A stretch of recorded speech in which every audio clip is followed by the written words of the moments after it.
بصوا حبايبي، الاكل ده دي سلطه عليها حمص وعليها بصلايه، وده دبوس فرخه، ودي طبق مكرونه محمره. ان شاء الله ده الاكل اللي هنعمله النهارده مع بعض.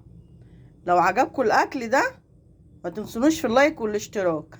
يلا بينا نروح نعمله سوا. الاكل اهو، يلا نروح نعمله سوا. سلام عليكم. السلام عليكم ورحمه الله وبركاته. ازيكم يا حبايبي؟ عاملين ايه؟ وحشتوني جدا جدا. انا بعمل لكم يوم ويوم عشان ما بقاش تقيل عليكم، عشان ابقى خفيفه على قلوبكم. ان شاء الله هنسمي بسم الله ونصلي على سيدنا محمد. اللهم صل وسلم وبارك على سيدنا محمد. هنعمل النهارده ان شاء الله، انا جايبه ورك. شفتوا بقى، يعني احنا اخر الشهر ولسه ما قبضناش المعاش، فالدنيا مخنوقه قوي. فجبت انا ومحمد ورك وقسمناه سوا. قسمته الورك، قسمته 2. انا غسلته ونضفته، خليته زي الفل.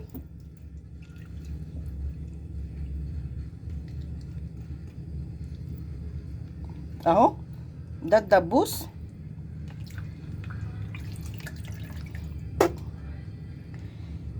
دي الحته العريضه اهي اهي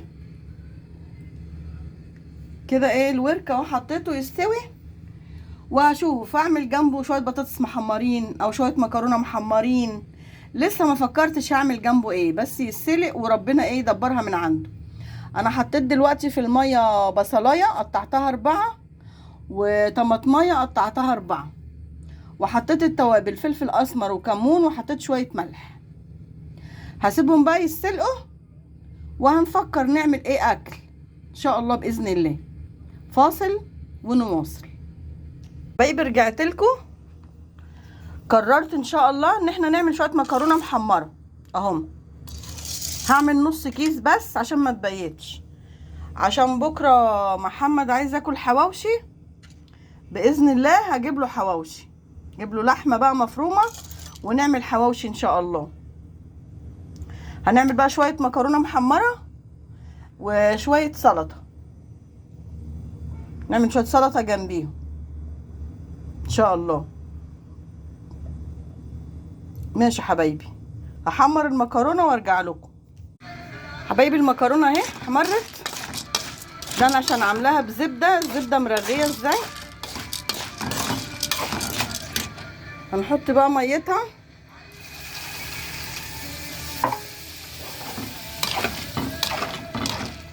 انا حطيت فيها قالب ماجي وخلاص كده هسيبها تستوي بقى. حبايبي المكرونه اهي خلاص قربت تتشرب، ودي الفراخ خلاص استوت اهي. ان شاء الله لما اجي اغرف بقى هحمرها وبعدين اغرفها على المكرونه واوريها لكم ان شاء الله. ما تنسونيش في اللايك والاشتراك يا حبايبي، عشان انا مدلعاكم خالص وما بقيتوش تسالوا فيا لا باللايك ولا بالاشتراك. والاشتراك اللي بيتحط عندي، اللي بيخش عندي بيتشال، معرفش ليه، مع اني والله لما بعمل اشتراك لقناه ما برجعوش تاني قسما بالله. ماشي حبايبي، ده رجاء مني ليكو، مش امر، رجاء مني ليكو. يا ريت اللايك، عشان اللايك بيرفع الفيديو وبينفعني انا.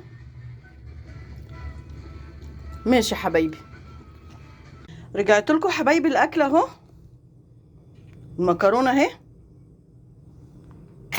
ودي عملت شويه سلطه كده. انا ما عنديش لا خيار ولا خضره، عملتها بحمص اللي هو العلب وطماطمايه وبصلايه. وده الدبوس انا هاكله كده مع الشوربه، مش هحمره عشان الدسم والليل، عشان انا هاكله بالليل. فمش هاكله محمر. الحته محمد اللي انا هحمرها لما يجي ياكل هحمرها له، انما انا هاكلها مسلوقه. والحمد لله على كده، نحمد ربنا ونشكر فضله. لو عجبكم الاكل ما تنسونوش في اللايك والاشتراك.